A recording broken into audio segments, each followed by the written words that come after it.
Hey everybody, so it's results time. I got my results 2 days ago, and as you know, they were delayed due to COVID, which means that delay of 2 or 3 months from not having my scan, it could have gone either way. I was trying to be positive to think, well, it's 3 more months I've been doing the care oncology, the repurposed drugs, and the RSO protocol on advice of Jane on the How to Starve Cancer book, and then the care oncology clinic in London using the mebendazole, the human parasitic treatment rather than the Panacure, the metformin, the aspirin, vitamin D, and the statins as well. So those are all the things I've been using as per my other videos. Oh, there's damn frogs in my throat. And trying to get back up to a gram a day of the RSO, of the THC, and using the CBD, so lots and lots and lots. And I thought hopefully those extra 3 months have given it more time to work as opposed to it's given more time to grow. And staying positive was really difficult. I had such anxiety leading up to my MRI. And then when you know the MRI is out the way, you chill for a week or so. And then when you have a date for your results, it's oh my God, I can't sleep for days. So it's lovely to get that out of the way. Now, what did they say? Firstly, they kept me waiting for 3 hours for the phone call because they had some emergencies come in and we had to ring up and say, like, are we getting the results today? Because my mum took a day off work and obviously I was just sat there like pacing and just couldn't wait. You know, you just need to hear it, whether it's good or bad. There's nothing worse than not knowing.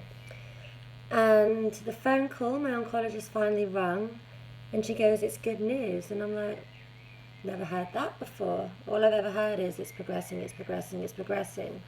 And even when I stabilised last October, I didn't get a good news. So I was like looking at my mum like, have I shrunk this? And we haven't seen the scan or the radiographer report because we couldn't go in. It was a phone consultation due to coronavirus. So me and my mum are looking at each other and then she goes, there's no growth, which was fantastic because of the speed it was growing. You know, it took over 3 lobes of my brain and it was growing so much that my mum said to me, the fact that you've stopped this, no matter what she says next, whether it's stable or shrunk, you have stopped this. You have done the impossible. They told me I was untreatable, incurable. You know, even radiotherapy would have been lethal. The tumour is in 3 lobes of my brain. And they said nothing you are ever going to be able to do, especially cannabis, is going to get rid of this. And now when I started cannabis about 2 years ago on the RSO officially, they said to me, cannabis makes brain tumours grow back quicker. Well, if this was the case, why has mine not grown since? My tumour has now not grown in 2 years. And my mum said to me, what you've done is a miracle. You can't worry about not shrinking it. And one of our friends said they've been stable, like I am, for 27 years. You know, if I'm never any better off than I am now, I can live with that. It's not the life I want. It's not the life I choose, but it's the life I've been given, and it's a life I have to fight. But if I cannot fight it, you know, it's a life when so many don't have one. So we were then waiting for the next news. And it goes high and low now, I'm afraid. It was a bit of an emotional roller coaster day because she then said, you are stable still, same as the last 2 scans over the last year, but you still have this progression of activity in your brain. Now, this isn't a growth. This is a signal where the contrast is highlighting the active areas of the tumour, and there's a lot of it. However, there's no more activated cancer cells than there was in January when it had grown from the last October, when we feel, look at my other videos, that we caused too much of a kill phase too quickly, that I couldn't clear it with the serapeptides, see my other videos, rather than having a long explanation, because many of you follow me in general, so you know about the history and so on, which is all on my other videos. And we feel like that fed the tumour. And I wasn't my best at Christmas. I had a few drinks, some champagne and things to celebrate being stable, which is catch-22, isn't it? Sugar and alcohol makes tumours grow more, but the reason I do this holistic path is I want to enjoy life. So I did have a couple of glasses of the bad stuff at Christmas, but not too much. So that also might have contributed a little bit to the activation, and now I'm back on my clean plan. But there's still no more activation than there was in January, so My dog. So that's 5 months of being exactly where I was in January, which means my next scan in August, we're hoping, will be maybe some reduction, because I have some news for you. Now, when she told me I was stable, I sat and sobbed, and my mum was like, "What the bloody heck is wrong with you? Because it's good news. You're stable. This is what we wanted. There's no growth." And I said to her, hand on heart, I honestly believed that I had shrunk it. I honestly believed that I was winning. And for me to hear stable, yes, I'm winning, I'm alive, I'm a miracle technically, with the medical miracle, and they said I couldn't be. But stable, I didn't want to hear it again. Is that selfish? Because so many would dream of that. But I just knew I worked so hard when I was being sick, couldn't handle any more tablets. My dog wants his dinner. So he's moving the bowl. Oh, stop it. Sorry. And I wanted more, and that's silly. And I cried for a good hour. But then I consulted with my holistic lady, she's a cancer expert, and she's incredible. And she knows everything there is to know about the protocol that I'm on. She advises me there daily. And she's just amazing. And she sent me a message. I'm going to read this now. It's actually comes from an oncology book. If anyone wants to name the book, I'll try and find it. She's just sent me a page. And she said, stable can mean a reduction. And it says, word for word, that it can be reduced or slightly grown. Now we know there's no growth, and we're waiting on the scans to show this. So we knew there was no growth. So stable, so it says a stable disease is a decrease of less than 50% to an increase of up to 25% in lesion diameter, means no change. And we know there's no growth. So I do feel, hand on heart, and obviously I'm gonna read the report, I'm gonna read the scans, and fingers crossed, fingers crossed we can see something that the busy department missed, or they say it's stable because it's a decrease of less than half. I mean, if my brain tumour is in 3 lobes of my brain, like, I don't know, the first one was this big and it was barely nothing. So say this much is tumour, obviously spread around, deep and diffuse. It's not like an apple in my head, thank God, because it's all diffused and it's everywhere. So say this much tumour would have to shrink to this much before they can say there's a decrease. So I could have possibly shrunk my cancer a teeny, teeny bit. And whether I have or I haven't, that's what I'm believing in my heart. It's what I fully believe before my scan even. And I'm holding on to that, because to know that I might have started to beat this, it makes me push that much harder. The nights where I can't swallow another tablet without feeling so sick from all the tablets I have, it makes me take them. When I just want to eat that McDonald's, that piece of crap that I've not eaten in months, it's like, you know what? Don't, because you're winning. But say I had nothing, or I say I put all that work in and there was just nothing better, I probably would have had that McDonald's or drink. I'd be like, you know what, sod it.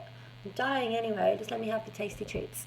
So this good news helps me fight a little more as well. Not that I would give up so easily, but when you've fought your body, your health, the NHS, our medical system, the doctors, when you've fought everyone for 8 years, the public who say you look too good to have cancer, why do you have your hair? And ignorant comments like that, because a cancer patient has hair until they have chemo.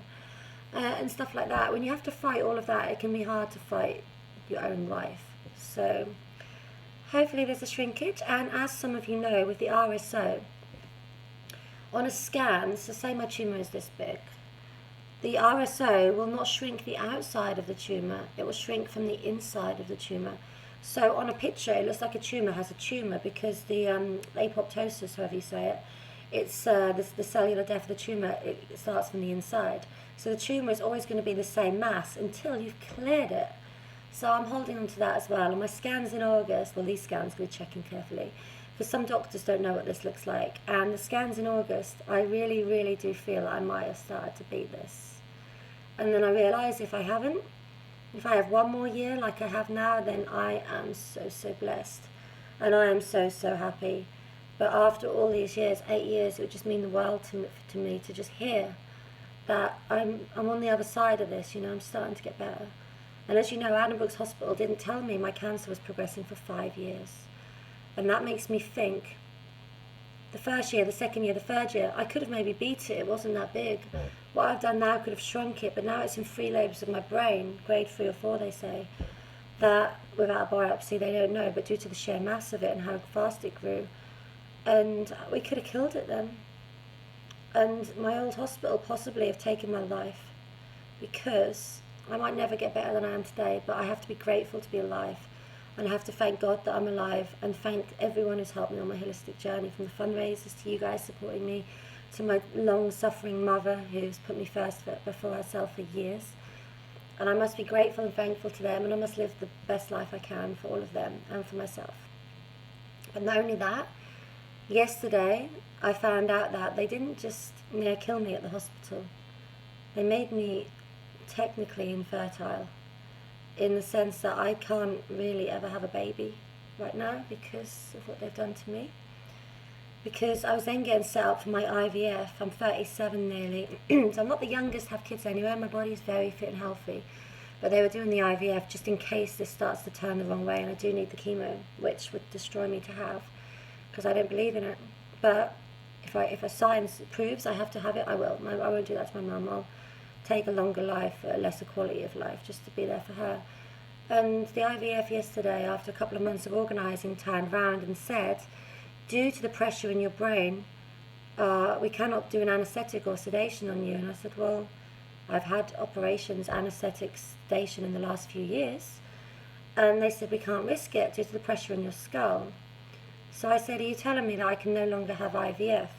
And they said, yes. They've since corrected themselves with my oncology and offered it me at 2 different other hospitals to consult with them. They may tell me the same thing, they may not.